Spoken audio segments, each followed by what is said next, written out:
All right, so we have a nice and basic easy question from gaseous state, जहाँ पे एक डब्बे बंद डब्बे के अंदर दो गैस डाल के रिएक्ट कराई और रिएक्शन होने के बाद आपसे कुछ कुछ बातें पूछ रहे हैं। Let's discuss this question.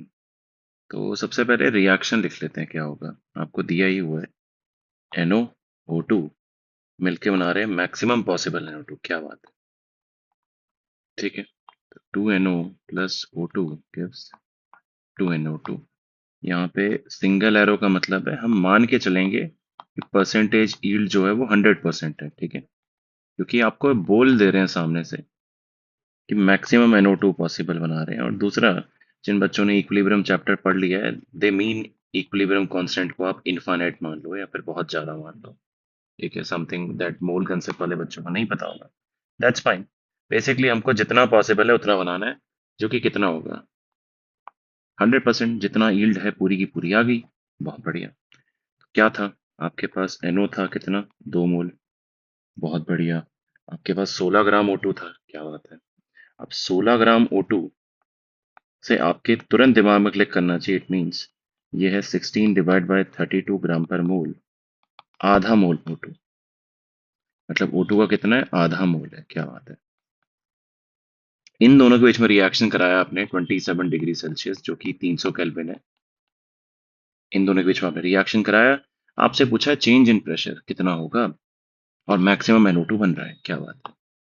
अब देखो, सबसे पहली बात तो आपको ये समझनी है, अगर आप आधे मोल O2 से पूछेंगे मेरे भाई कि O2 मुझे बता, अगर तू आधा मोल रिएक्ट करता है तो तुझे कितना NO चाहिए, तो O2 बोलेगा साहब मेरे को एक के बदले दो चाहिए NO। इसका मतलब आधा मोल O2 बोलेगा कि मुझे 1 मोल NO के साथ रिएक्शन करना है। ठीक है, आप NO के पास जाइए, NO से पूछे साहब आप कितने मोल O2 खाएंगे, NO बोलेंगे अगर मेरे 2 मोल हैं तो मैं 1 मोल O2 खाता हूँ। तो इसके 2 मोल का लगेगा 1 मोल, बट क्या यहाँ पे 1 मोल है, नहीं, यहाँ तो आधा ही मोल है। दैट मीन्स लिमिटिंग रिएजेंट कोई आ गया, इनफैक्ट O2 आपका बन गया लिमिटिंग रिएजेंट, है ना।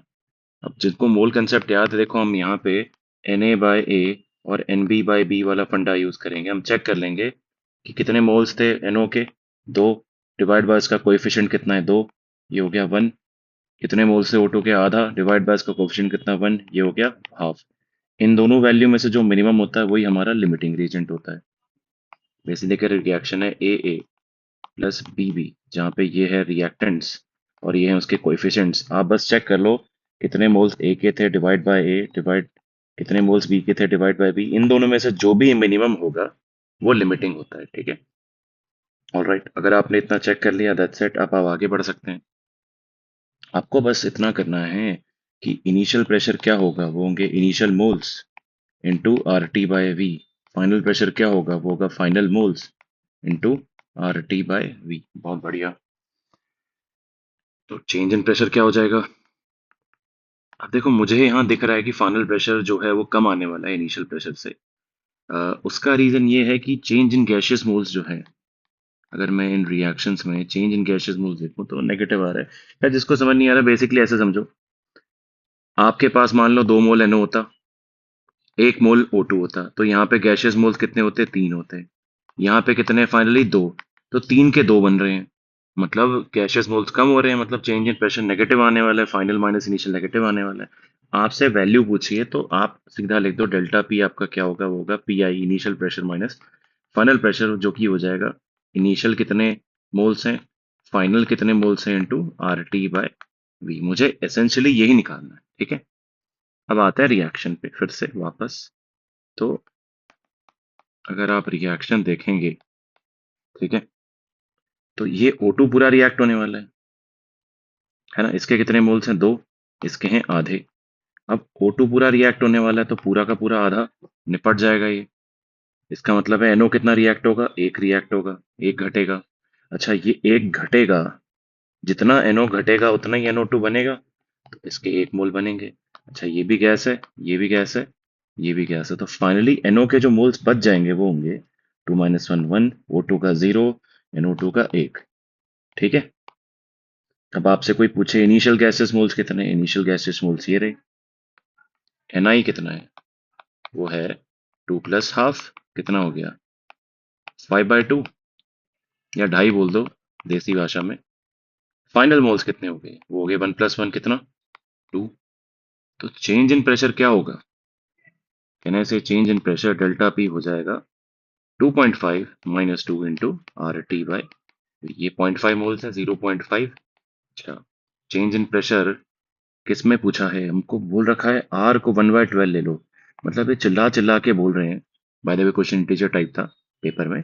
मतलब ये चिल्ला चिल्ला के ये बोल रहे हैं ना कि मेरे भाई आप एटमॉस्फेयर में निकालो। ठीक है, वॉल्यूम आपको दी हुई है कंटेनर की, कितनी दी हुई है? ये देखो 6.25 लीटर। ठीक है, तब आंसर कितना हो जाएगा? आर को 1/12 ले लो, टेम्परेचर को ले लो 300 केल्विन, वॉल्यूम को ले लो 6.25। ये आपका आंसर है जो कि किस में आएगा? एटमॉस्फेयर में आएगा। अभी कितना आएगा फाइनली? देख लेते हैं, मेरी तो गणित बहुत कमजोर है। 1/12 इंटू 300, 6.25। अच्छा, 6.25 is a very naughty number, क्योंकि ये 2.5 का स्क्वायर होता है। मतलब ये 25/4 होता है, जो कि 4 को अगर आप ऊपर भेज दोगे ऐसा हो जाएगा। अल्टीमेटली देखते हैं क्या होता है।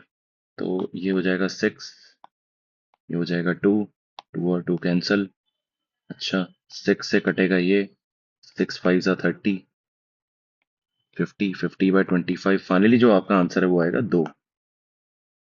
And all set. हमारा इस क्वेश्चन का आंसर था चेंज इन प्रेशर कितना है, वो है 2 एटमॉस्फेयर। आई होप आप लोग को समझ में आया और फंडामेंटली आप इसको ग्रास कर पाए।